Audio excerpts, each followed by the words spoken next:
Et si un jour on vous disait que c'était possible de voyager dans le temps? Et encore mieux, dans un conte provençal. C'est ce que Résine Média nous a fait ressentir et vivre aux Journées européennes du patrimoine, en ayant à portée de main seulement une tablette ou un smartphone, et en démarrant cette balade numérique en un clic. La balade médiévale rentre dans un projet global des balades numériques. Les balades numériques sont un projet mandaté par la mairie. Nous sommes donc à notre 3e balade numérique qui consiste à mettre en avant le patrimoine dracénois grâce à des sites et des applications mobiles. Dans le cadre de la balade médiévale, le projet est de mettre en avant le patrimoine dracénois à partir de 10 lieux emblématiques liés à l'époque médiévale.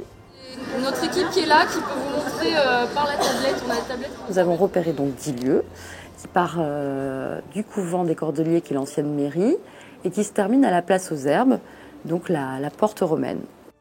Un voyage dans le temps pour découvrir Draguignan au Moyen-Âge. Le tout en aidant un personnage principal nommé Sibylle. On suit Sibylle, qui est une enquêtrice, qui a été mandatée par la mère du roi Louis IX pour savoir comment Draguignan est devenu une ville aussi riche à cette époque.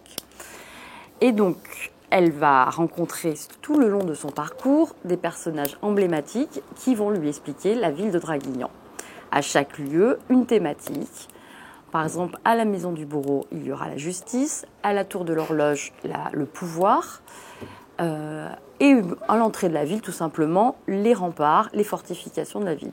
J'apprécie l'existence du parcours qui a été créé à l'initiative de la mairie et ça nous permet de visiter des lieux que l'on connaît depuis toujours mais dont on ne connaît pas véritablement l'utilité à l'époque médiévale, et l'application qui nous est proposée aujourd'hui nous permet d'avoir accès à toute cette information que nous n'avions pas jusqu'à présent. On est content de voir que notre travail il prend vie, tout marche bien, tout le monde est content, ça intéresse tout le monde, j'ai l'impression, et voilà, c'est cool.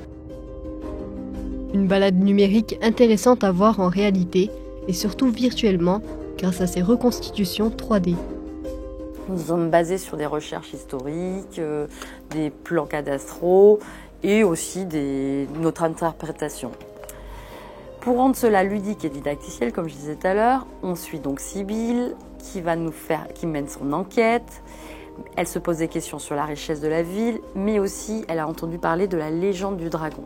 Sibylle, curieuse de nature, va rapidement rencontrer des personnages clés, et notamment un certain Viguier.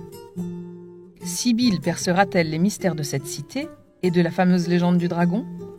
C'est un super projet qui nous a demandé 1 an et demi de travail, qui a permis de réunir plein de savoir-faire différents, avec une équipe variée et impliquée. Il y aura de dons pour qu'ils s'occupent des gens pauvres. À Draguignan, il y a déjà 3 ordres mendiants.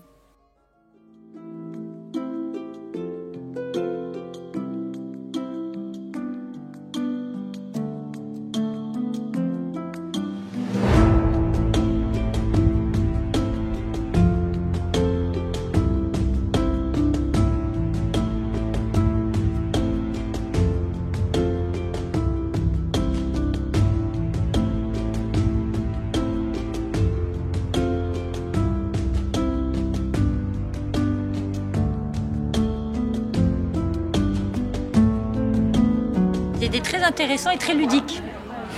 Étant donné qu'en plus on n'est pas d'ici, donc ça permet de découvrir beaucoup de points. En plus on peut les refaire après. Donc franchement c'est top. Voilà. À conseiller. C'était Conseiller très bien. grandement. Un moment ludique et captivant pour les visiteurs de cette balade médiévale qui restera gravé dans leur smartphone.